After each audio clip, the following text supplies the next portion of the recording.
No, es que lo que nosotros vamos a decir que no hay base jurídica, y no hay base jurídica, porque dicen que la hay, si no la hay.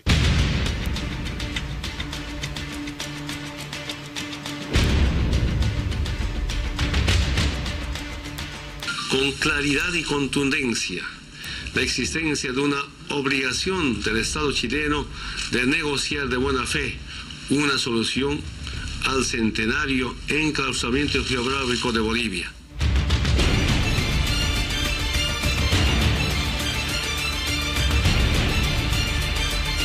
Al señalar que en el momento de su independencia, Bolivia tenía una costa sobre el Océano Pacífico.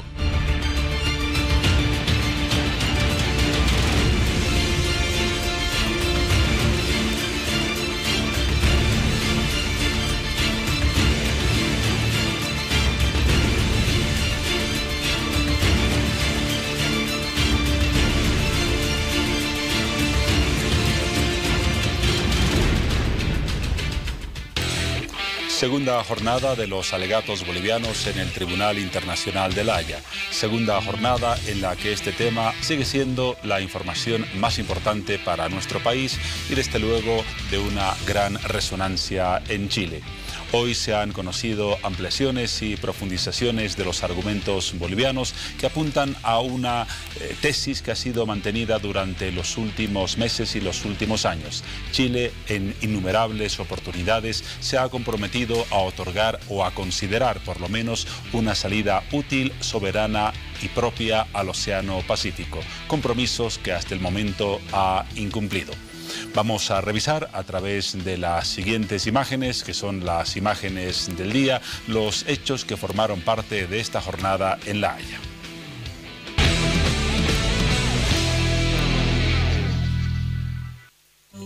Imagen número 1, hechos que tuvieron que ver con la participación de cada uno de los abogados internacionales del equipo jurídico boliviano.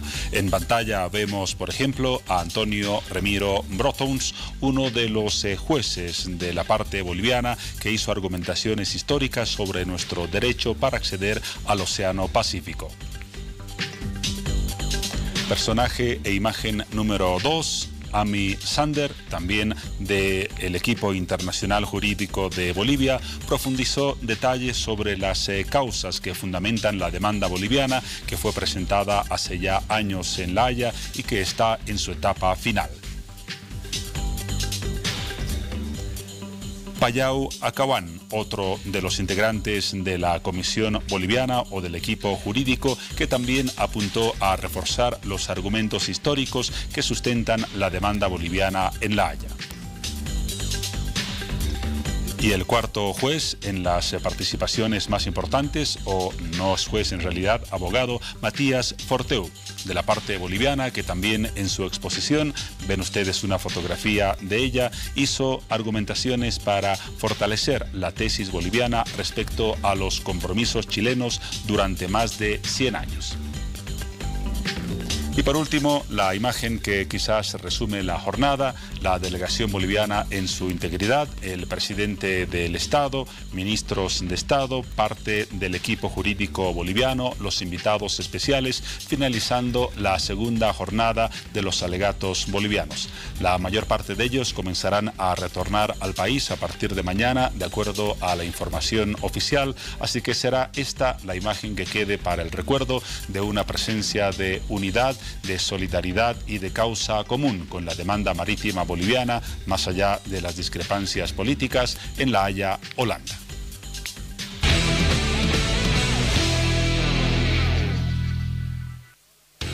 Abordaremos en detalle este tema, pero desde luego tendremos muchos más. Saludo a Paola Sánchez. Paola, buenas noches. ¿Cómo estás, Juan Pablo? Buenas noches, ¿cómo están todos? Bienvenidos a un programa más de Hora 23, segundo día hábil de esta semana. Tenemos muchos temas por desarrollar. Uno de ellos, hablamos acerca del Instituto Departamental de Estadísticas La Paz. Esta noche nos visita uno de sus representantes, ya que este instituto argumenta que aumentó la tasa de abandono escolar en la región. Bueno, El objetivo de esta entrevista es determinar cuáles son los trabajos de investigación que se realizaron para otorgar esta afirmación, ya que se dice que ha aumentado la tasa de abandono escolar pese a las políticas que implementó el gobierno central, como por ejemplo el bono Juancito Pinto o los incentivos para los mejores estudiantes y también la inversión en nuevas y mejores estructuras en los distintos centros de educación. Conoceremos más a detalle acerca de este punto, así que bienvenidos.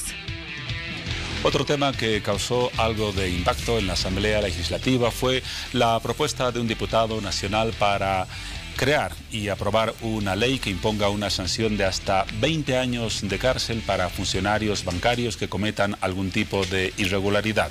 Algunas nos imaginamos tan serias como las de Juan Pari Mamani, que parece ser la génesis de esta iniciativa de un diputado del Movimiento al Socialista. Algunos analistas ya han criticado esa propuesta, argumentan que contradice alguna normativa boliviana, pero conoceremos de todas maneras el espíritu de ese proyecto a través de la voz, la presencia y la palabra de su proyectista. También hablaremos acerca del cáncer de próstata. En el año 2016 fue el segundo cáncer más diagnosticado en Bolivia. Es de gran incidencia en los hombres, por supuesto, y esta noche conoceremos más respecto a este tema, ya que se lleva a cabo una campaña también en homenaje al Día del Padre para la prevención y detección precoz de lo que es el cáncer de próstata. Así que estén atentos todos porque les brindaremos los detalles respecto a este tema. Bueno, este martes se llevó a cabo el segundo día de alegatos orales en La Haya. Bolivia nuevamente dejó claro que es un derecho a retornar al Océano Pacífico.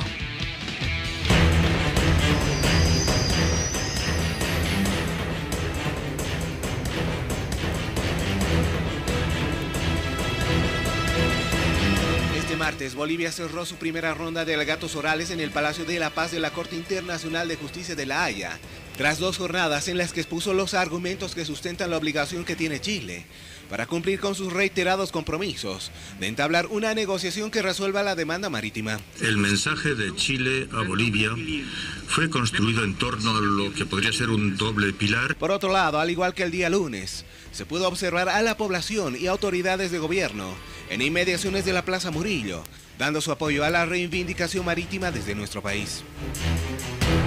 Por su parte, el presidente Evo Morales, en su alocución de este martes, instó a que se siga defendiendo la causa marítima. Además, volvió a reiterar el derecho que tiene Bolivia para pedir un acceso soberano al Océano Pacífico. Todas las promesas de Chile, que Chile ha efectuado a Bolivia para negociar un acceso soberano al mar y que la Corte deberá juzgar para su cumplimiento correcto, oportuno y de buena fe.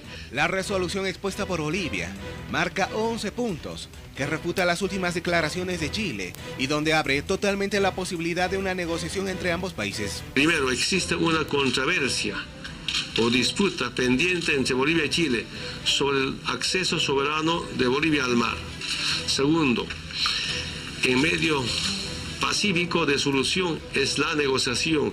Y tercero, el objetivo de esta negociación es dar a Bolivia un acceso soberano al mar. Sin embargo, la comitiva chilena al parecer no la estaría pasando bien.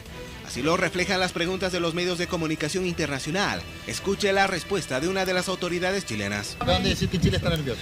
Que a mí que me importa que Chile está nervioso. ¿Chile no está nervioso? ¿Chile no está nervioso? No sé si está nervioso. Ustedes pero usted está en la delegación oficial, la única noticia sobre... Sin embargo, el gobierno del vecino país tendría que escoger para tener una buena relación con sus vecinos. Es algo tan sencillo, dijo el abogado en Derecho Internacional, Ramiro Brotons, quien forma parte del equipo jurídico de Bolivia. Chile quiere vivir por tiempo indefinido un problema con un vecino que realmente está solicitando algo tan sencillo, simple, de obtener una salida soberana al mar.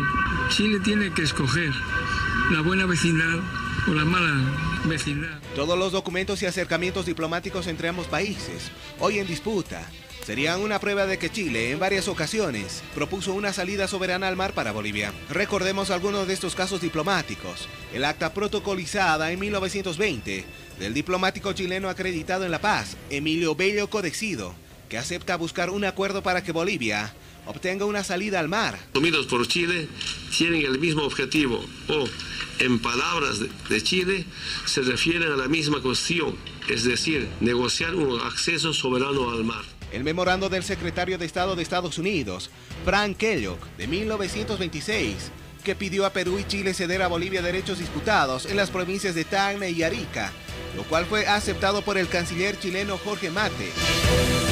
El Tratado de Lima de 1929, las notas diplomáticas de 1950 en las que se acuerda negociar una salida soberana al mar, el memorando de 1961 sobre las notas diplomáticas de 1950, el Acta de Charaña de 1975, que apostaba por el diálogo para resolver el problema con Bolivia. Por otro lado, el jueves y viernes será el turno de Chile para dar sus alegatos y la próxima semana se realizará una segunda ronda entre lunes y miércoles.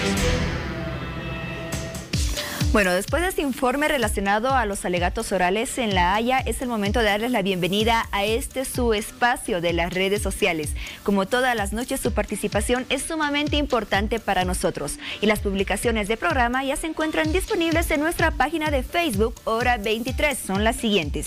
Segundo día de alegatos en La Haya. Chile afirma que le parece inaceptable que Bolivia intente construir la imagen de que Chile no cumple compromisos de acuerdos internacionales. Comenzamos a partir de este instante la cobertura en el análisis de lo que ha sido la segunda jornada de los alegatos bolivianos en el Tribunal Internacional de La Haya. Y lo vamos a hacer como ayer con el experto en temas internacionales, Andrés Guzmán Escovari, quien nos acompaña nuevamente en los estudios de Hora 23. Gracias, Andrés, por madrugar en las mañanas, ver los alegatos y estar a esta hora de la jornada ya algo tarde en Bolivisión. Sí, gracias a ti, Juan Pablo, por la invitación. Es un poco cansador, pero realmente es algo que me gusta mucho. Y va a ser un periodo de sesiones en un proceso que difícilmente vamos a volver a observar, tanto bolivianos como chilenos, como el resto de la comunidad internacional. Sin duda, es algo histórico, es algo que obviamente, como lo dices, no se va a volver a repetir, y es algo que desde mi perspectiva yo lo estoy viendo en vivo, ¿no? Porque todo lo que he conocido de este tema, bueno, lo he conocido a través de los libros, pero ya esto lo estoy viendo por mis propios ojos, en tiempo real, si se quiere, y es aún más interesante, ¿no?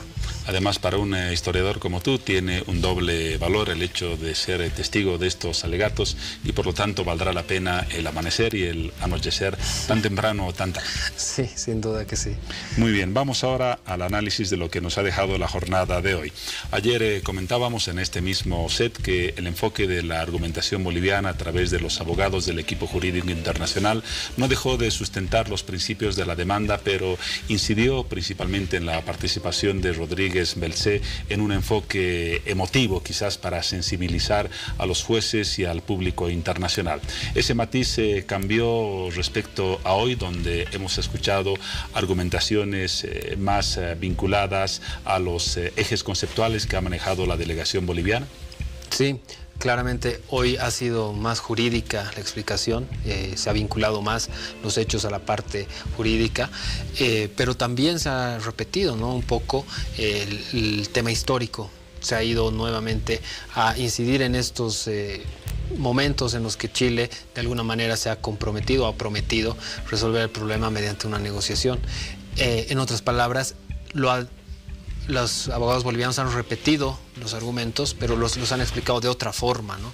Han vuelto al argumento, pero le han dado otra perspectiva para realmente dejar claro, ¿no?, el fondo, que es esta obligación de negociar. Ahora, justamente los abogados del equipo jurídico nacional, que tiene un carácter por su composición internacional, hay varios representantes, abogados de otros países, ha incidido en una palabra y en un concepto: los innumerables compromisos a lo largo de más de 100 años por parte de Chile para considerar otorgar una salida propia, útil y soberana al Océano Pacífico. ¿Sigue siendo este el eje de la argumentación boliviana desde el punto de vista jurídico? Sí, y de hecho es una fortaleza que tiene nuestra argumentación, la abundante prueba que tiene Bolivia para demostrar que existe esta obligación, ¿no? Porque no es una sola vez que Chile se ha comprometido, sino son muchísimas veces y además son de muchas formas, ¿no? Y eso es lo interesante, porque no solo son acuerdos bilaterales, sino también son actos unilaterales y práctica diplomática que van en la misma línea, ¿no? Que todo se suma para demostrar que Chile actuó y se manifestó positivamente para resolver este problema mediante una negociación y nunca cumplió, ¿no? Y por tanto ahora es su deber, corresponde que Chile cumpla esta obligación que ha asumido a lo largo de más de un siglo. Ahora, a propósito de esta enumeración de compromisos chilenos que ha realizado la delegación jurídica boliviana, se han escuchado argumentos de la parte chilena y también de comentaristas en la televisión, en los periódicos y en los medios chilenos respecto a que estos compromisos tendrían caducidad, es decir, que no tendrían una vigencia permanente en el tiempo, que es uno de los argumentos chilenos. Sí. ¿Tiene algo de sustento esta perspectiva en el plano jurídico que van a considerar los jueces de La Haya? Es justamente lo que Bolivia explicó hoy, ¿no? A través del abogado Matías Fortó, se explicó que justamente la obligación de negociar este concepto no se extingue en el tiempo, ¿no? Es continuo y sobrepasa las interrupciones que ha habido en las negociaciones, porque justamente uno de los argumentos que utilizó Chile es decir que en la negociación de Charaña, Bolivia interrumpió las negociaciones, según ellos, al haber roto relaciones diplomáticas en 1978. Entonces, según Chile, ahí se cortó todo y ya no hay más obligación, porque es Bolivia el que, digamos que patea el tablero. Pero, según explicaba hoy Matías Fortó, en realidad esto es continuo, no se extingue a pesar de que haya habido una interrupción, y de hecho esa interrupción se produjo porque Chile fue el que rechazó tiempo antes la propuesta que había hecho el Perú. Pero bueno, el tema es que la obligación permanece, continúa en el tiempo, y las negociaciones que hubo en los años 86 y 87 demuestran que todavía estaba viva la negociación, la obligación de negociar, porque Chile aceptó volver a la mesa de las negociaciones y volver a asumir ciertas responsabilidades en cuanto a alcanzar un acuerdo, ¿no? Por eso volvió a negociar, y lo hizo en 1986-87, y luego el año 2000 aceptó adoptar una agenda sin exclusiones, y el año 2006 una agenda de 13 puntos. Entonces, todo sobre el tema marítimo, ¿no? Sobre este tema que estamos hablando. Entonces, no se interrumpe esto, ¿no? Continúa y cada cierto tiempo reflota. Entonces existe la obligación y es casi un hecho, ¿no? De que en el futuro, si es que Bolivia no habría demandado a Chile, seguramente Chile nos iba a ofrecer nuevamente, iba a negociar, pero no con la verdadera intención de resolver el tema, ¿no? Sino por distraer o tal vez dilatar un poco las cosas. Hemos hablado de algunos comentarios que han surgido en algunos medios chilenos. Veamos en los tweets del día otras repercusiones, una de ellas vinculada a un análisis de un periódico boliviano. Vamos a la característica que identifica a este sector.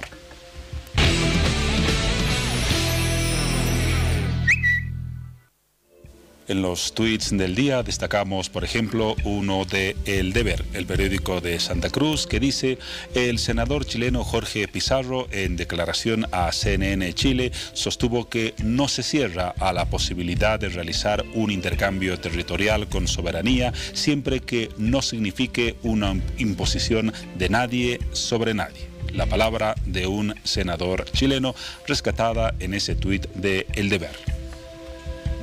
Vemos ahora el segundo que mencionamos. Se trata de uno del Ministerio de Justicia boliviano, que dice lo siguiente: en una primera instancia, la Corte Internacional de Justicia dijo a Chile que el acceso soberano de Bolivia al Océano Pacífico no es un tema ni regido ni resuelto por el Tratado de 1904. Chile se vio en una encrucijada y hoy Bolivia se lució con la verdad y contundencia de sus argumentos.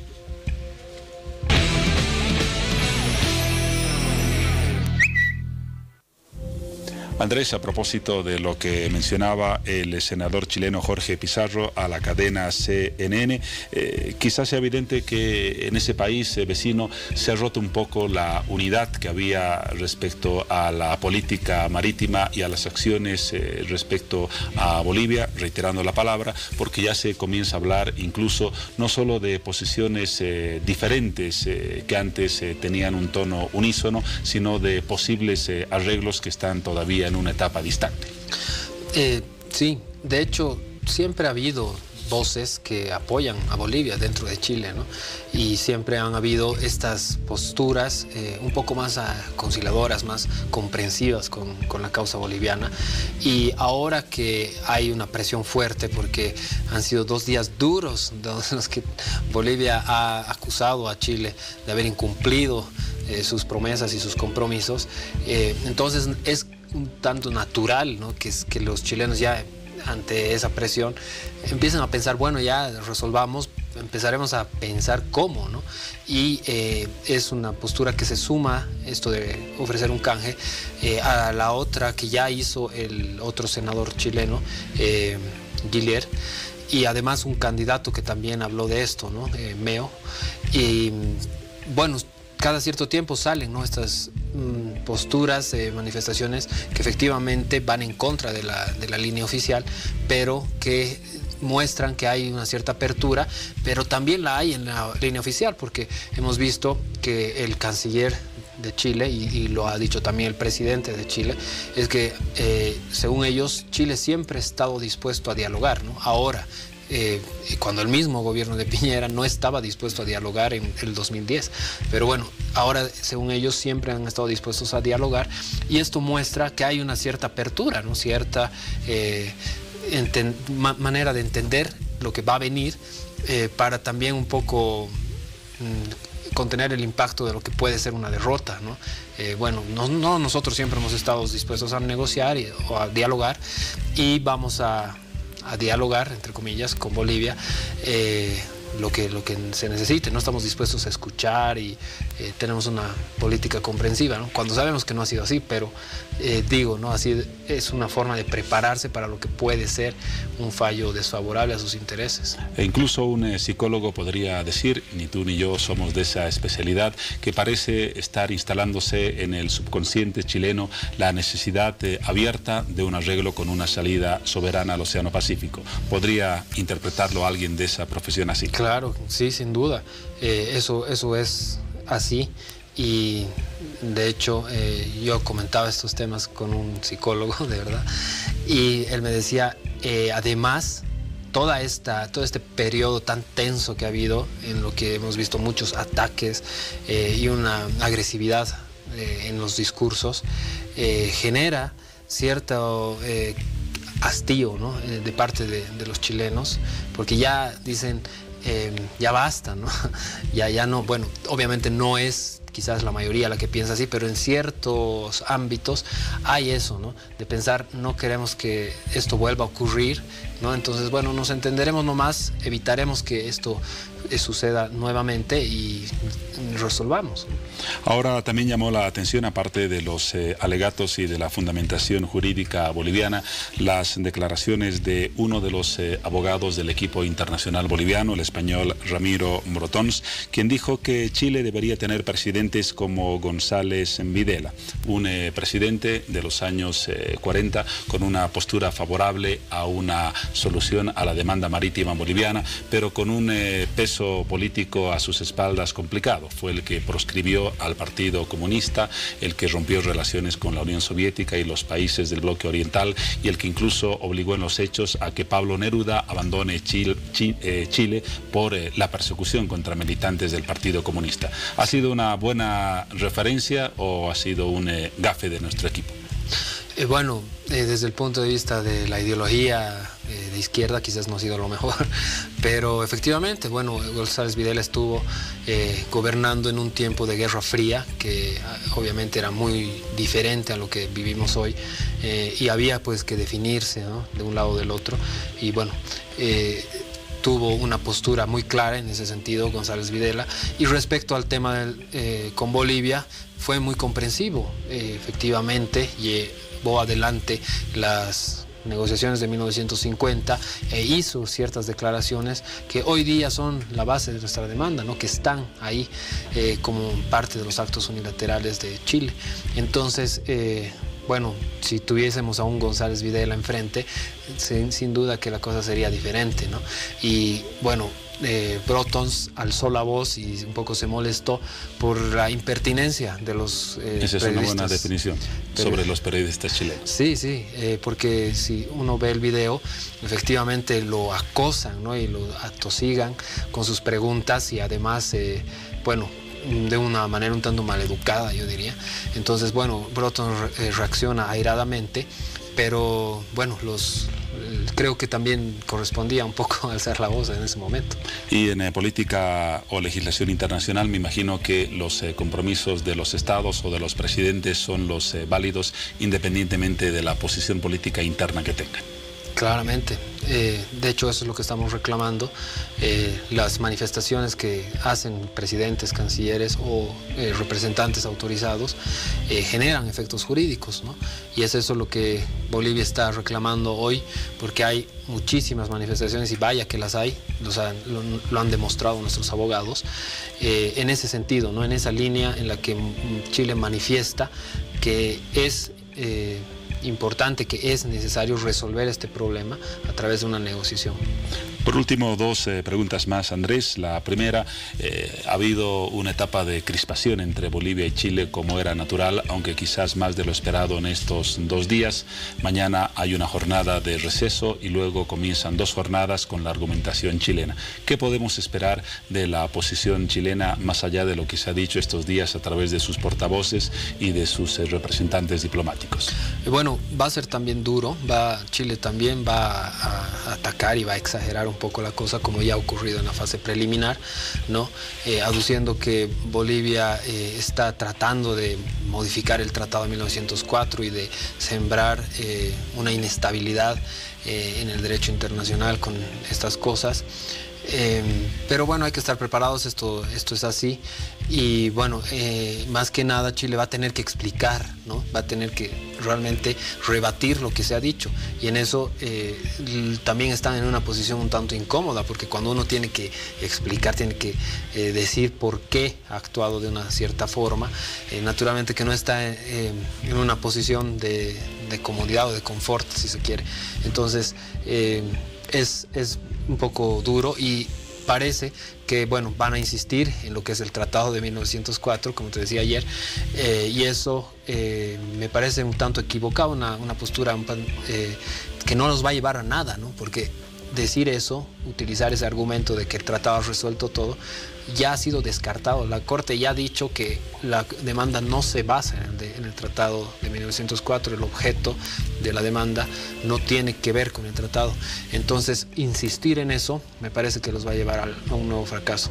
Por último, para una respuesta breve, a raíz de la entrevista de ayer recibimos varias interrogantes respecto a lo siguiente. ¿Existe la posibilidad de que Chile se niegue a cumplir un posible fallo favorable de la Corte en relación a Bolivia y que simplemente diga hasta aquí llegamos, señores? ¿Qué sanción podría recibir en ese caso si fuera su actitud?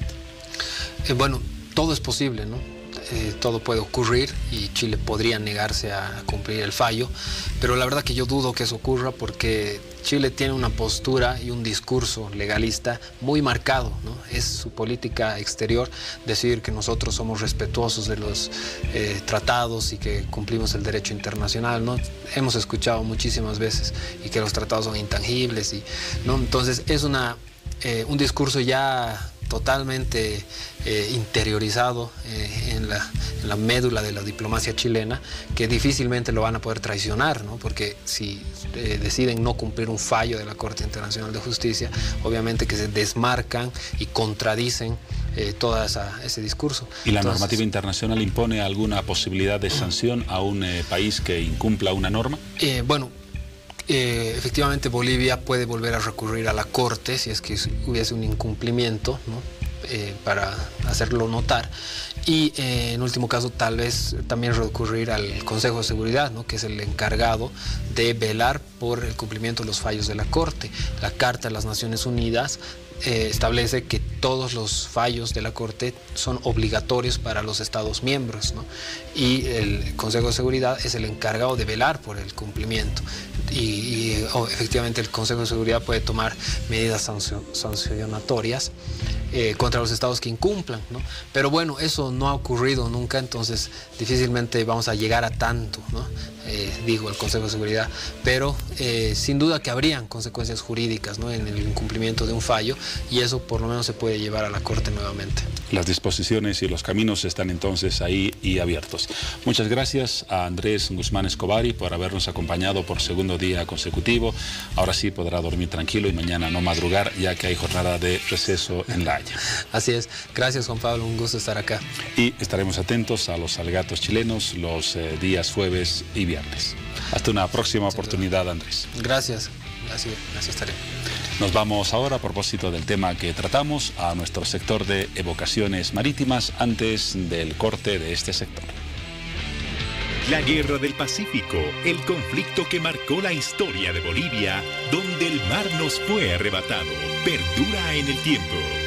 Evocaciones marítimas bolivianas. El fracaso de la batalla de San Francisco transformó radicalmente el curso de la guerra y de la política, tanto en Perú como en Bolivia. El presidente Prado regresó a Lima para inmediatamente embarcarse con rumbo a Europa. 3 días después, su cargo fue ocupado por Nicolás de Piérola, quien se declaró dictador de Perú, apoyado por una parte del ejército. En el ámbito boliviano, las reacciones hostiles hacia Hilarión Daza fueron notorias a su regreso a Tacna, donde una conspiración liderada por el coronel Eliodoro Camacho, en la que participó el contraalmirante peruano Lizardo Montero, lo reveló al frente del ejército y de la presidencia de la República. Tras una breve estancia en Perú, al igual que Prado, Daza emigró a Europa. Posterior a estos hechos, la Junta instalada en La Paz nombró presidente provisional al general Narciso Campero. La Guerra del Pacífico, el conflicto que marcó la historia de Bolivia, donde el mar nos fue arrebatado, perdura en el tiempo. Evocaciones marítimas bolivianas.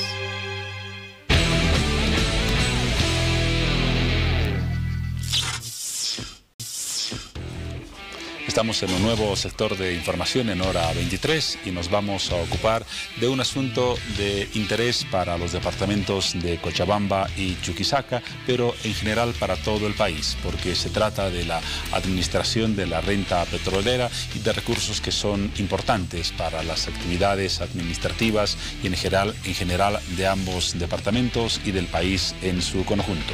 El tema Incahuasi, ese campo gasífero tan importante para el país, se dice que es el campo emergente más destacado y se dice también, de acuerdo a los expertos, que se trata de la segunda reserva de gas natural más importante de Sudamérica.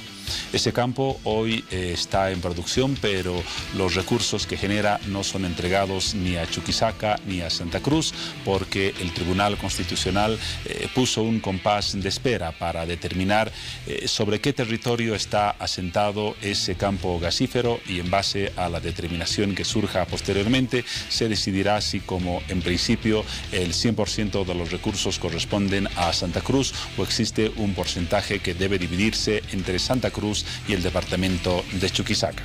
Del tema, con esta breve introducción para poner algunos antecedentes en el asunto, nos va a hablar esta noche Arturo Alessandri, viceministro de Coordinación con los Movimientos Sociales y la Sociedad Civil. Viceministro, buenas noches, bienvenido por segunda vez a Hora 23 en estos últimos tiempos. Muchas gracias, pues bueno, un placer estar en el programa, y aunque el tema es complejo, es un tema que nos convoca la preocupación, pero estamos acá para tratar de esclarecer. Ya acostumbrado a las funciones y horarios del viceministerio, antes nos contó estaba en trabajo.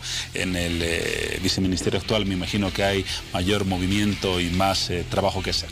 No deja de ser un desafío, pues, estar al nivel del trabajo, del empeño de trabajo que le pone nuestro presidente, ¿no? En el tema de horario, el compromiso de asumir feriados, fines de semana, pero estamos en ello, hemos asumido el desafío y juzgamos que ya habiendo asumido el cargo, tenemos la responsabilidad de llevarlo adelante con la mayor eficacia posible. Pero no deja de ser un desafío en cuestión de cambio de horario, que no es el habitual para alguien que ha estado habituado a un trabajo de oficina, por decirle, ¿no? Me imagino. Muy bien, vamos entonces al tema que anunciamos. El tema de Incahuasi, de la distribución de las regalías, está prácticamente empantanado tras esa decisión del Tribunal Constitucional Plurinacional. ¿Qué puede pasar en el futuro para romper esta situación que desde luego perjudica a Santa Cruz, dicen los cruceños, y de alguna manera a Chuquisaca, dicen los chuquisaqueños?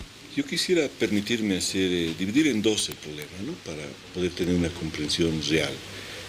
Tal vez no nos corresponde tocar el tema de fondo. El tema de fondo es definir los límites efectivos entre Chuquisaca y Santa Cruz. Hay autoridades administrativas, en algún momento la propia ley dispone que sean las autoridades judiciales, si no hay un avenimiento. Y este es un tema que tendrá su procedimiento, tendrá sus tiempos, y tal vez no nos corresponda opinar en este momento. Sin embargo, hay una circunstancia que está generando un conflicto, un forzado conflicto, un falso conflicto, yo diría. Es el tema del congelamiento de las regalías que hasta hace algunos meses se venían entregando a Santa Cruz en la presunción de que el campo Incahuasi en su integridad se encuentra en ese departamento y en el ejercicio de un derecho que tienen los departamentos en cuyos límites se encuentran recursos hidrocarburíferos. Pues ha ocurrido que, merced a una sentencia constitucional que tengo en manos, la sentencia 1160, quebrado 2017, del 15 de noviembre, el Tribunal Constitucional ha otorgado la tutela completa a una acción de amparo presentada por la Gobernación de Chuquisaca y algunas entidades cívicas, y en consecuencia de esta tutela ha establecido dos mandatos. El primero, efectuar, dice, y acá estoy leyendo literalmente el texto de la sentencia, efectuar un procedimiento de delimitación interdepartamental de acuerdo a las previsiones contenidas en la Ley de Delimitación de Unidades Territoriales y su reglamento contenido en el decreto 1560 del 17 de abril del 2013. Y el segundo, el más importante, el que tiene pertinencia en el tema, suspender el pago de regalías en caso que los campos se encuentren en producción, debiendo quedar en custodia hasta que se realice el estudio técnico para determinar si los reservorios de gas son compartidos o no, conforme a la normativa vigente sobre los límites entre los departamentos de Santa Cruz y Chuquisaca. Este documento, esta sentencia que, como vemos, lleva por fecha el 15 de noviembre y está innominada con el número 1160 quebrado 2017, es el que ha establecido esta resolución de carácter judicial emitida por el órgano judicial, es la que en los hechos ha congelado las regalías que se venían entregando al departamento de Santa Cruz. Pero digo, debate falso y un argumento insostenible por parte de la gobernación, porque de pronto la gobernación sostiene que es el órgano ejecutivo, es el gobierno central el que hubiera congelado los recursos y estuviera generando un atentado económico contra Santa Cruz. Y en una declaración altisonante, irresponsable, hasta se ha anunciado que de pronto se va a dejar de pagar los prediarios de la cárcel, en este caso. Se pone en tela de juicio la continuidad de programas de salud, de educación, cuando primero esos programas están regidos por el presupuesto que parte del IDH, del impuesto directo a los hidrocarburos. Y segundo, en el mejor de los casos, las regalías que venían de Incahuasi no son más de 30 millones de bolivianos, ¿no? Y no tienen una afectación real al presupuesto de Santa Cruz. Pero lo falso, lo falaz del tema es que no ha sido el órgano ejecutivo, absolutamente.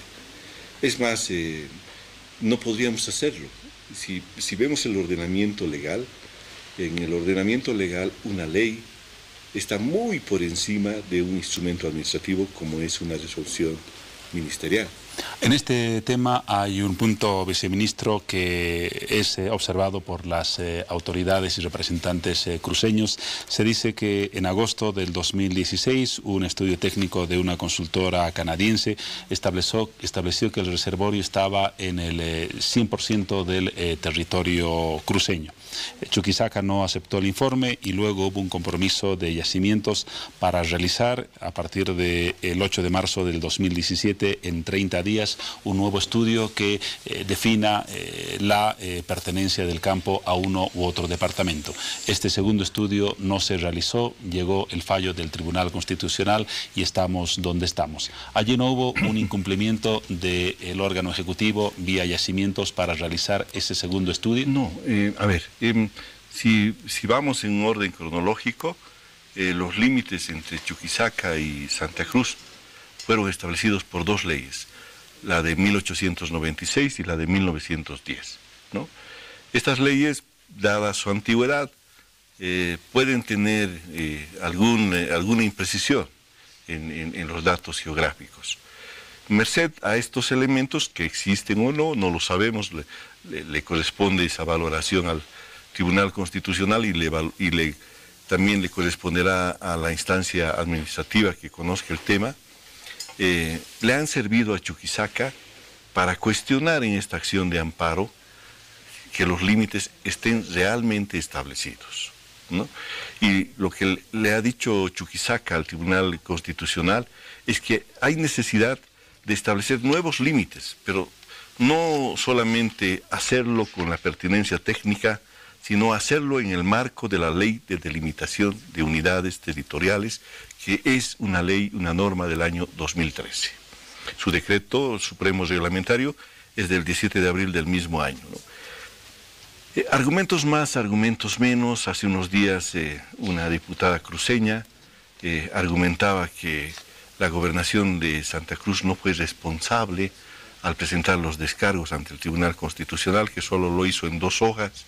No sabemos ello, no hemos hecho un seguimiento específico del tema, pero lo cierto es que el Tribunal Constitucional, después de una valoración cronológica, histórica, una valoración jurídica, concluye que los límites están en tela de cuestión y emergen 2 mandatos. El primero manda delimitar con la nueva ley, o con la ley del 2013, y el segundo, delimitado que esté el tema, manda a definir si el campo es compartido o no dentro de esos límites que sean previamente definidos. Ahora, sobre ese punto, se ha estimado que esa nueva delimitación, que evidentemente surge del mandato del Tribunal Constitucional Plurinacional, tendría un tiempo de ejecución de aproximadamente 2 años, un periodo que se considera perjudicial para Santa Cruz prioritariamente y posiblemente también para Chuquisaca. Bueno, en realidad, si ajustamos tiempos, entre 6 meses a 9 meses. ¿No? Sería el tiempo máximo. 6 meses es el tema óptimo, 9 meses debía ser un tiempo límite, ¿no? Pero con todo, la pregunta acá es, esta sentencia data de noviembre.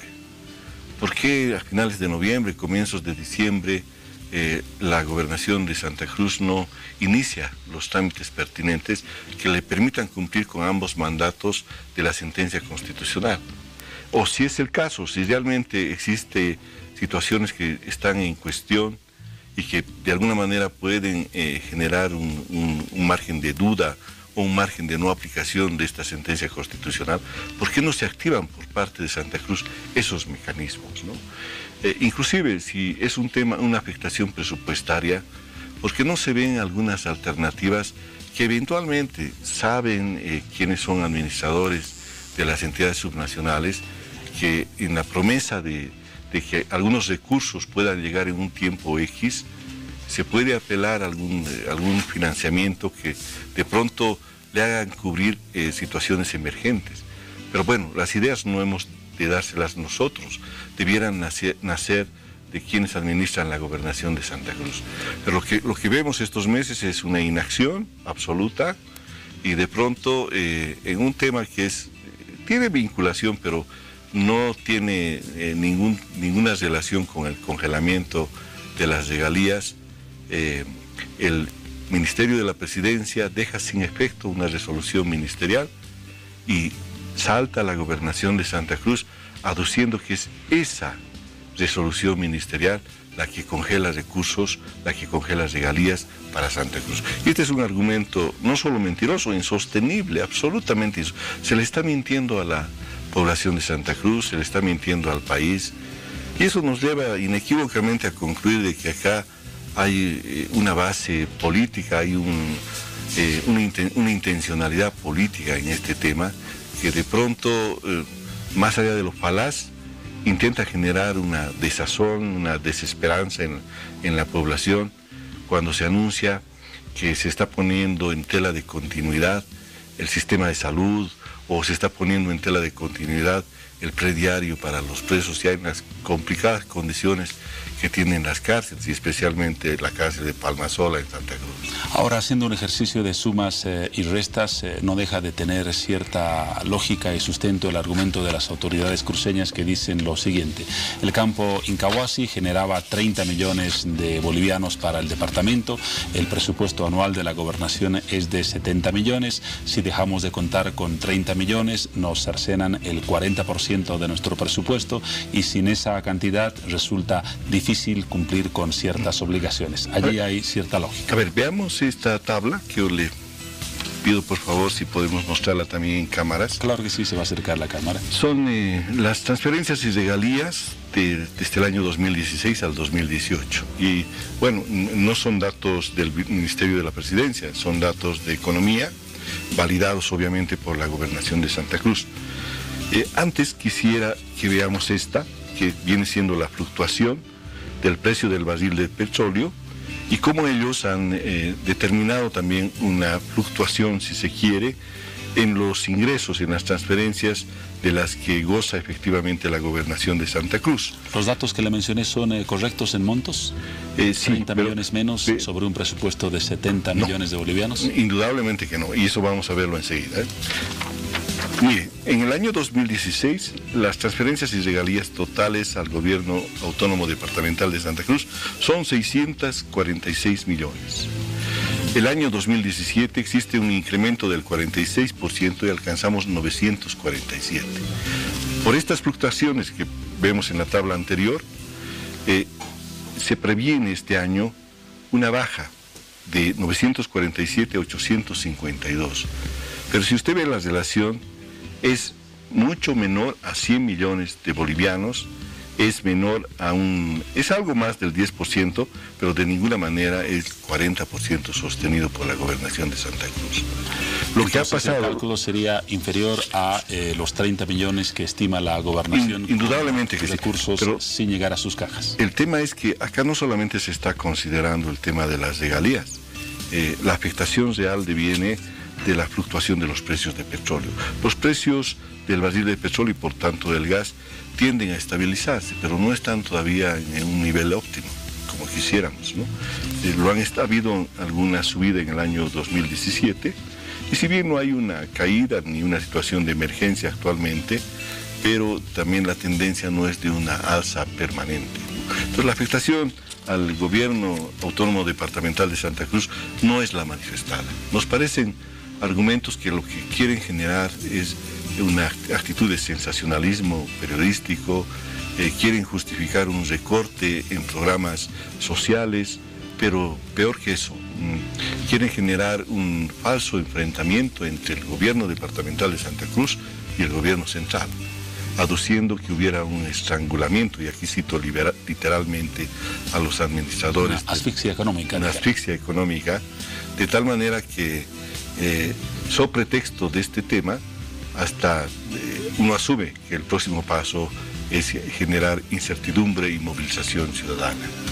Viceministro, muchas gracias por sus criterios. En síntesis, únicamente queda el cumplimiento del fallo del Tribunal Constitucional y, por lo que usted nos ha dicho, en un tiempo máximo de 9 meses, tener la valoración y la delimitación territorial que permita asignar la distribución porcentual que corresponda a Santa Cruz y Chuquisaca, o solamente a Santa Cruz, respecto a las regalías gasíferas. Si me permite alguna puntualización, es posible que algo de lo dicho pueda ser mal interpretado.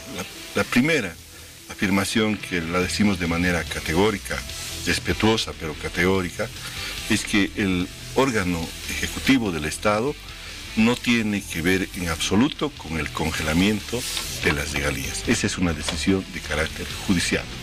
Segunda, no es el único mecanismo el activar un proceso de delimitación. Hemos escuchado razones varias, entre las razones históricas por parte de la Gobernación de Santa Cruz. ¿Por qué no se exponen esas razones ante la instancia administrativa o judicial pertinente? No vamos a imaginar nosotros cuáles sean los mecanismos a los que puede apelar el gobierno departamental de Santa Cruz, pero debiera hacerlo por responsabilidad con su población y por responsabilidad con sus competencias específicas. La puntualización está hecha. Arturo Alessandri, viceministro de Coordinación con los Movimientos Sociales y la Sociedad Civil. Gracias por su presencia, ya lo tendremos en una nueva oportunidad. Temas seguramente no faltarán en las competencias de su viceministerio. Seguro que sí. Muchas gracias pues, por la invitación.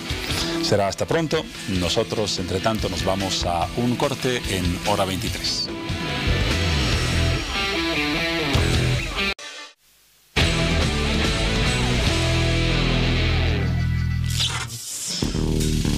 Cuando falta un minuto para las 0 horas, revisamos las informaciones más importantes de la jornada que está a punto de concluir. Tema 1, alegatos Bolivia. Este martes Bolivia cerró su primera ronda de alegatos orales en el Palacio de la Paz de la Corte Internacional de Justicia de La Haya. Fueron 2 jornadas en las que la delegación jurídica boliviana expuso los argumentos que sustentan la obligación de Chile para cumplir con sus reiterados compromisos de entablar una negociación que resuelva una salida soberana al Océano Pacífico. Tema número 2, marea azul en varias capitales departamentales del país. Miles de personas en las capitales de departamentos se sumaron este martes a la convocatoria de la Armada Boliviana y realizaron concentraciones para apoyar la demanda marítima. La iniciativa, denominada Marea Azul, es parte de las actividades que acompañan a la fase de alegatos orales en la Corte Internacional de Justicia con sede en La Haya en el mes de marzo.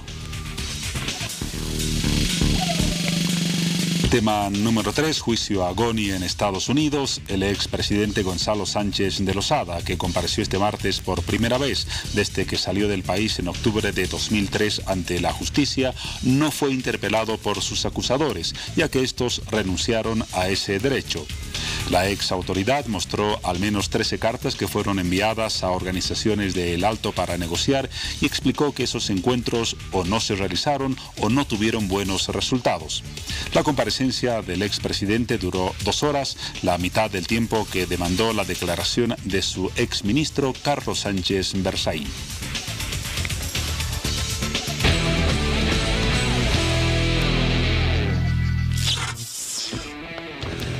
Bueno, hablamos del cáncer de próstata en Bolivia y en el caso de los hombres, este tipo de cáncer encabeza la lista y se convierte en la primera causa de mortalidad en el país.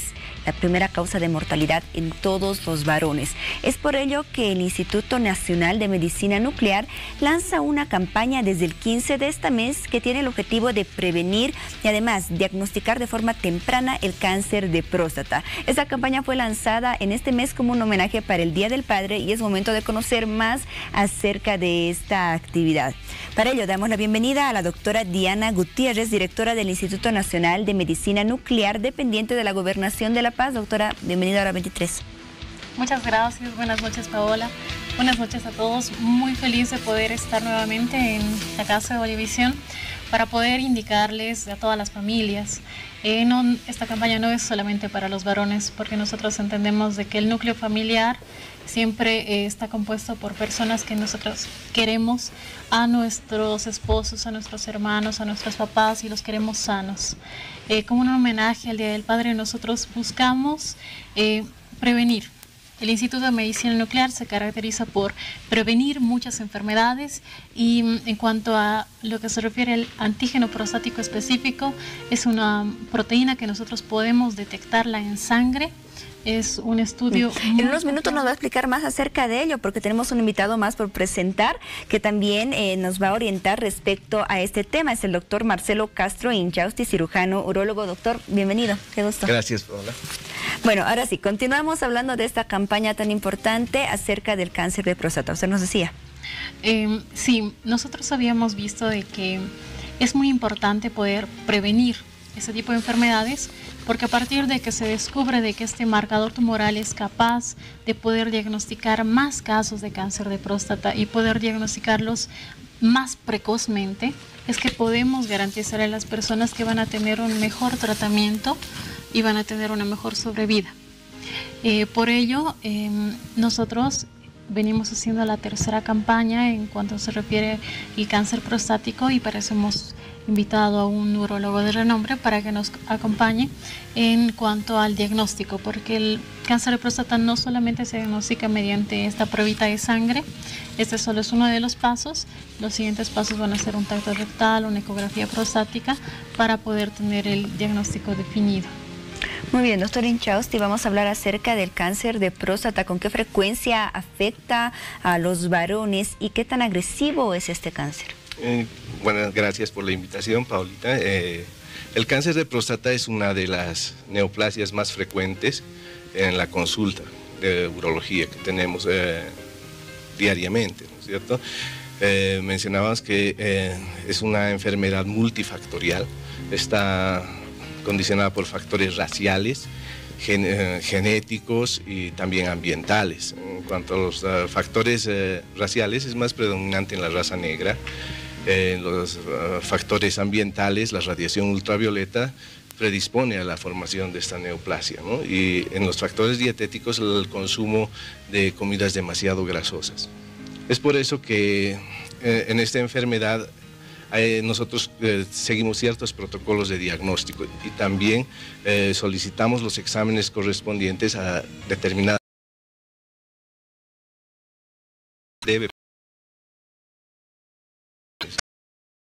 años. Se ha visto que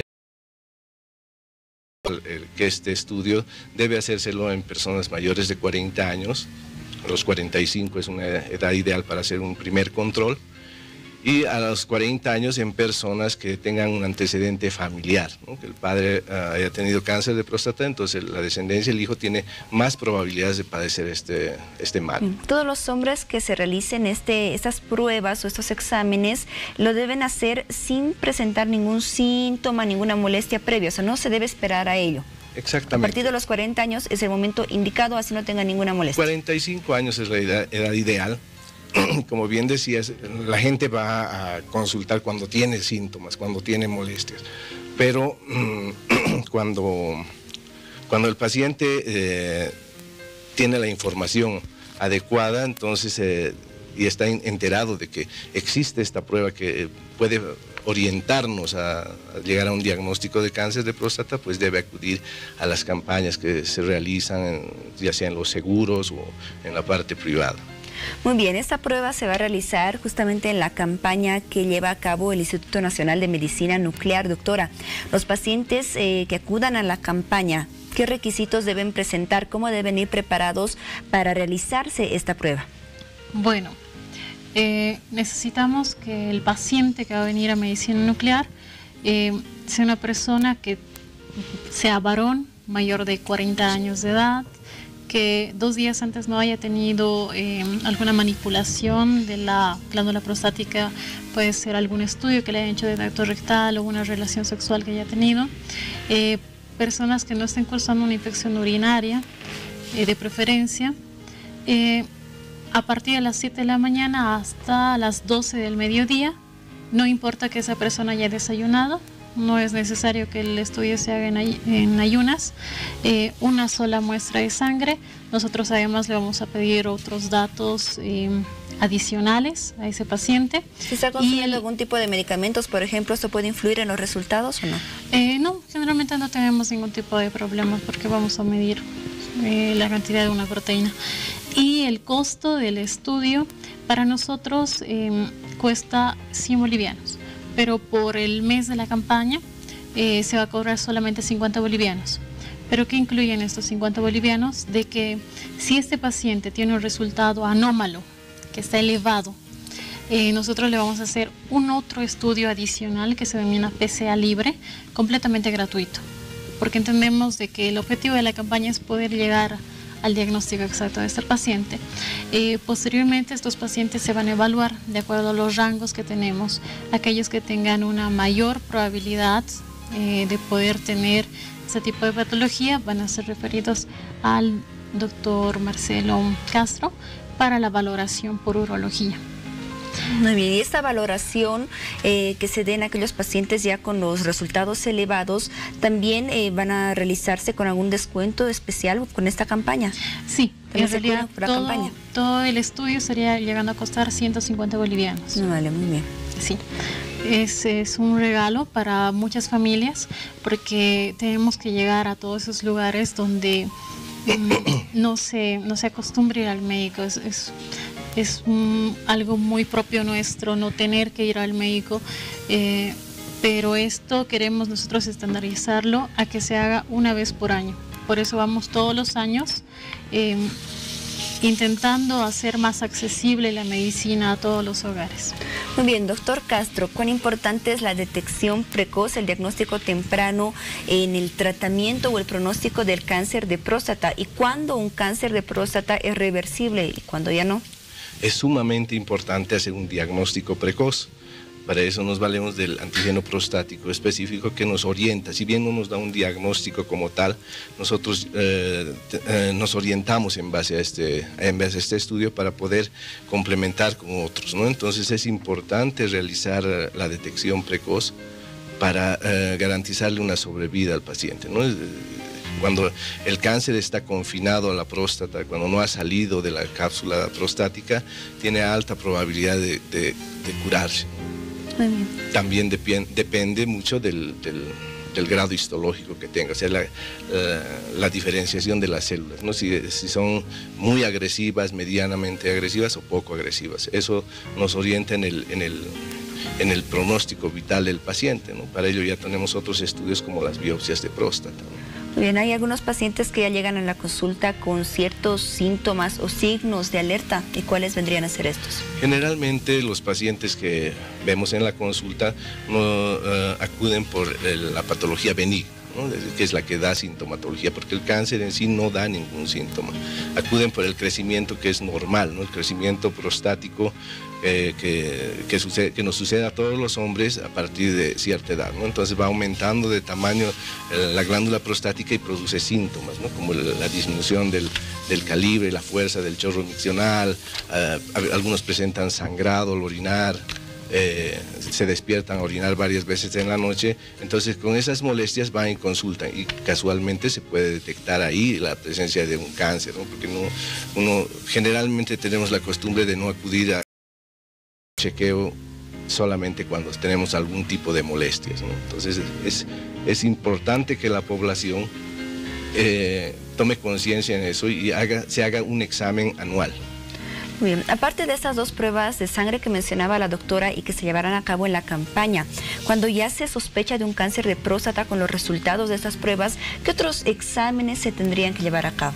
En el caso de que el antígeno prostático esté elevado,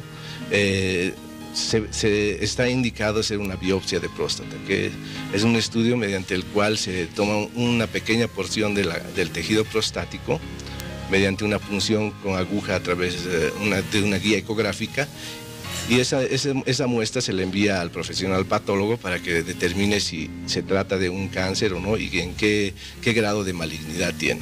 Entonces ese sería el segundo paso, en el caso de que estuviéramos hablando de un valor elevado de antígeno prostático.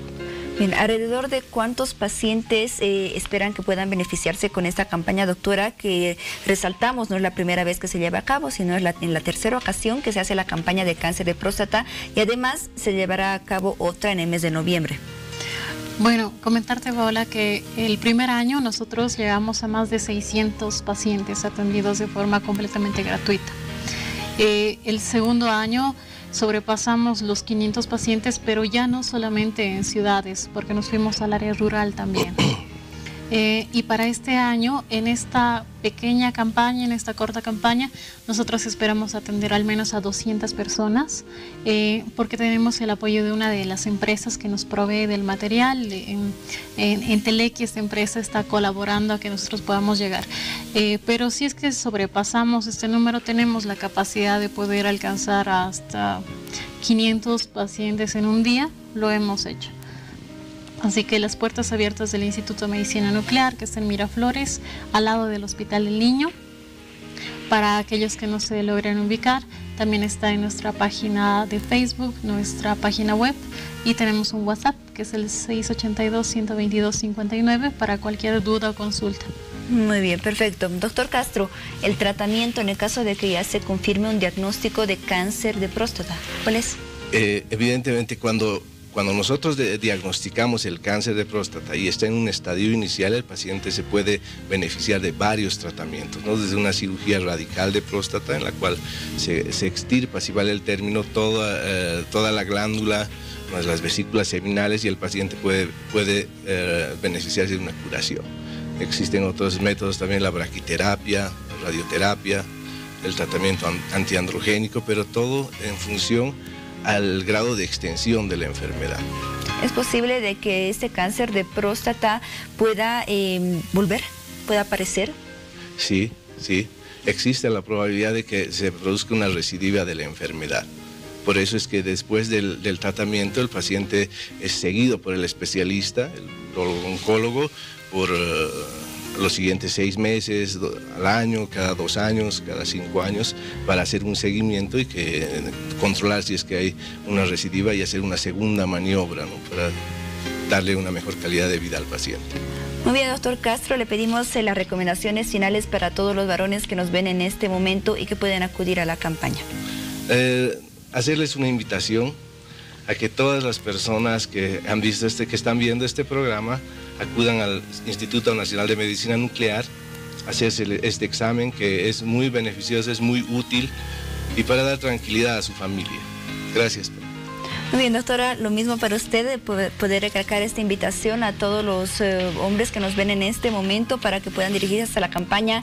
Damos nuevamente las direcciones, los números de teléfono, todos los contactos para que ellos puedan consultar si es que tienen alguna duda y la fecha hasta la cual se amplía esta campaña. Muy bien. Bueno, a todos los varones y a todas las familias que puedan aprovechar esta campaña que está lanzando el Instituto de Medicina Nuclear. Nosotros nos encontramos en Miraflores, dentro del complejo hospitalario de Miraflores, al lado del Hospital del Niño. Los horarios de atención comienzan a las 7 de la mañana hasta mediodía. Nosotros vamos a atenderlos con la mejor calidad. Esperamos poder llegar a todas aquellas familias que así lo requieran y indicarles de que si nosotros tenemos una buena demanda esta semana, vamos a prolongar una semana más la campaña. Siempre atentos a poder servir, atender a la población. Vamos a informarles también cómo nos ha ido con esta campaña para poder también guiar a todas estas personas a que tengan un tratamiento efectivo. Muy bien, perfecto. Entonces agradecemos la presencia de la doctora Diana Gutiérrez, directora del Instituto Nacional de Medicina Nuclear. Asimismo del doctor Marcelo Castro Inchausti, cirujano urólogo. Gracias, ha sido un gusto compartir esta entrevista con ustedes y esta otra oportunidad. Gracias. Nos damos una pausa y volvemos con más de Hora 23. Espérenos. Tenemos un representante del Instituto Departamental de Estadísticas La Paz. Este instituto fue creado hace 3 años y esta noche habla sobre un tema muy importante donde se afirma que la tasa de abandono escolar ha incrementado. ¿A qué se debe esto? Bueno, el objetivo de la entrevista es poder analizar y que nos puedan comentar acerca de los trabajos de investigación que se llevaron a cabo para dar con estos resultados. Para ello damos la bienvenida a su representante, que es el licenciado Saúl Flores, director del Instituto Departamental de Estadísticas. Bienvenido. Bueno, muchísimas gracias, un gran saludo cordial a todos los televidentes. Es la primera vez que vengo y bueno, espero poder volver. Qué gusto contar con su presencia. Bueno, antes de comenzar y abordar este punto, sería importante que usted pueda explicarnos acerca de las funciones que cumple el Instituto Departamental de Estadísticas de La Paz en lo que es esta área de la educación y diferenciar con las funciones que tiene el Instituto Nacional de Estadísticas. Me parece muy buena pregunta. Muy bien, el instituto tiene ya una existencia de 3 años. Se ha creado mediante Ley Departamental 062. ¿cierto? Entonces, nuestra competencia es generar datos estadísticos confiables y oficiales, ¿no? Ahora, así es una pregunta muy interesante, ¿en qué se diferencia con el Instituto Nacional de Estadística y con el Instituto Departamental? El Instituto Nacional de Estadística tiene datos globales a nivel nacionales y departamentales. Nosotros tenemos datos primeramente a nivel departamental, después a nivel regional, tenemos 7 regiones, después a nivel provincial y municipal. Lo que nosotros tratamos de hacer es llegar a lo más concreto a la realidad, ¿no? Entonces, como recién tiene 3 años de experiencia, tampoco todavía no tiene un presupuesto inmenso como lo tiene el INE, tampoco ni siquiera el personal cantidad. Entonces, con estos años cortos hemos ido, digamos, recopilando información importante, como les mencionaba, a nivel municipal, provincial y regional. Entonces, eso nos permite de una u otra manera bajar más a la realidad. Y es precisamente lo que tú me preguntabas, ¿no?, sobre la tasa de abandono. Tenemos una publicación que hemos hecho año pasado, que es el Anuario Estadístico 2016. Ahí están diferentes puntos, por ejemplo, la parte demográfica, la parte social, la parte económica, entre otros aspectos. Entonces, revisando, analizando también, hemos encontrado precisamente ese punto sobre el abandono, la tasa de abandono escolar. Es un punto importante, ya que el instituto afirma que pese a las distintas políticas, avances del Estado respecto a la implementación del bono Juancito Pinto, por ejemplo, los incentivos que se dan a los mejores estudiantes de las unidades educativas cada año, inversiones en centros educativos, pese a todo ello, habría aumentado la tasa de abandono escolar. O sea, son más los niños estudiantes que no estarían asistiendo a clases. Exactamente. Mira, yo siempre he pensado, y creo que también todos, desde que Evo Morales entra al gobierno, y según también las noticias que van indicando que cada año va disminuyendo la tasa de abandono, ¿cierto? Precisamente por lo que tú mencionabas, por el bono Juancito Pinto, por la dotación de nuevos ítems a los colegios, otro el incentivo a los mejores estudiantes, por la construcción de nuevas infraestructuras. Además de ello, había, ya creo que no recuerdo el año exactamente, donde los estudiantes ya no pagan ese valor, el monto para su título de bachiller. Entonces eso, bueno, en teoría implicaría que está fomentando la educación.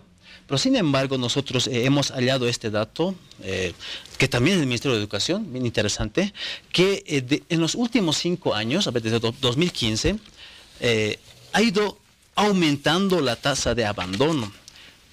Por ejemplo, ¿cuáles son los procesos de investigación que se han llevado a cabo para dar esta afirmación, para obtener estos resultados? Nosotros lo hemos conseguido a partir del Ministerio de Educación. Ellos nos pasan en bruto, nosotros lo hacemos en tasas, por años, por provincias, y los regionalizamos. Entonces, eso nos permite identificar precisamente lo que estaba mencionando. Por ejemplo, a nivel departamental, en los últimos 5 años, tomando referencia entre 2011 y 2015, en el 2011 había una tasa de abandono de 2,0%.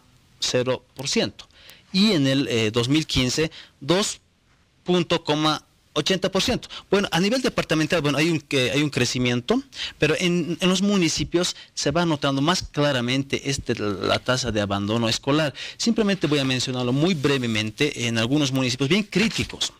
Por ejemplo, en el municipio de Libertad, Licoma, en el año 2011 se registró el 7,94%, y en el 2015 llega a 9,30%. Y así hay otros casos, por ejemplo, como de Nazacara de Pacajes, que en el 2011 era el 13,04%, y así sucesivamente va aumentando un 2%. De esa manera se pueden encontrar datos interesantes que, bueno, en realidad hay una tendencia que indica que hay una tasa de abandono. Hay un incremento de la tasa de abandono, principalmente en las provincias, mencionó usted, en el área rural. Exactamente. ¿Esta tasa de abandono corresponde a un abandono anual, un abandono temporal, un abandono permanente? Bueno, hay todavía algunos datos que sí lo estamos averiguando, pero sí hay abono temporal y también definitivo, precisamente por la migración. Ahora, lo que mencionabas, esta tasa de abandono más se da en las áreas rurales, precisamente porque los padres, por las mejores condiciones de vida y por la pobreza también, deciden migrar a centros urbanos, y a los padres no les interesa si el hijo está o recién iniciando, o están en mitad de gestión, directamente se lo lleva, ¿no? Pero todavía estos son datos fríos, ¿no? Lo que nosotros ahorita estamos haciendo y lo que también se va a hacer en los próximos años y estos meses también es llegar a lo más concreto, y es lo que también se caracteriza el instituto. Estamos solicitando datos, vamos a hacer todo lo posible, conseguir datos del RUDE, el Registro Único de Estudiantes. Ahí hay seguimiento personalizado de cada estudiante. Entonces ahí vamos a saber concretamente si el estudiante ha dejado definitivamente o temporalmente, porque hay casos también en que en algunas provincias se presentó por algún motivo, puede ser por cuestiones de pobreza, una familia decide emigrar a un centro urbano, digamos en los primeros meses, pero puede ser que el niño pueda inscribirse en un colegio. Pero sin embargo, estos datos nos indican que se ha abandonado, pero puede ser que ahí se haya inscrito en otra escuelita. Entonces, el único que nos puede dar una información más detallada es el RUDE, ¿no? Entonces, estamos en ese proceso. Muy bien, usted mencionaba algunos motivos por los cuales se habría incrementado la tasa de abandono escolar, mencionaba la migración, mencionaba, por ejemplo, el tema de problemas económicos, aspectos ya familiares. En algunos medios de prensa escrita mencionan también hasta efectos climáticos que pueden afectar, como las sequías o tal vez inundaciones que se vienen registrando, que podrían influir en la migración de las familias y el posterior abandono de los niños respecto a sus unidades educativas.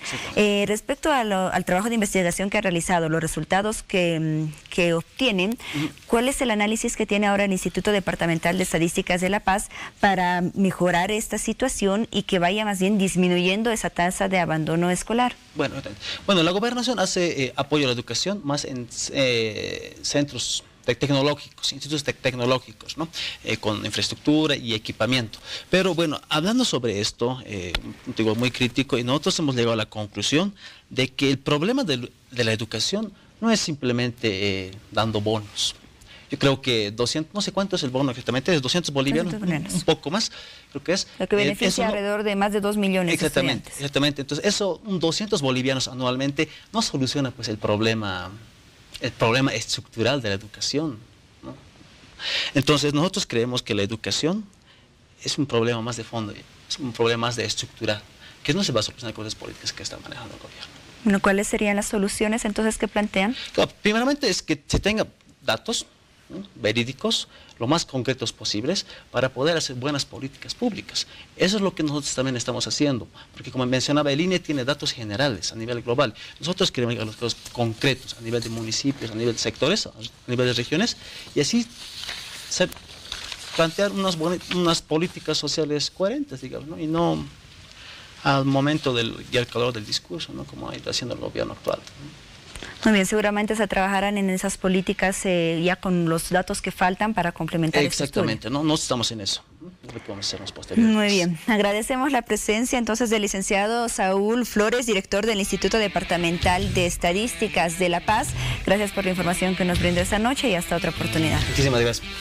Gracias. Muy bien, llegamos al final de Hora 23. Nos reencontramos de acá unas horas con otro programa más. Recuerde que todos los miércoles abordamos temas relacionados con el área de salud. Familias bolivianas, que tengan un excelente descanso. Adiós, Juan Pablo. Hasta dentro de algunas horas, Paola. Simplemente recordamos que ayer concluyó el verano, la estación de verano en nuestro territorio. Nos encontramos en pleno otoño. Se ha hablado poco de ello, pero las temperaturas van a ir cambiando en los próximos días. Gracias, como siempre, por su atención. Hasta pronto.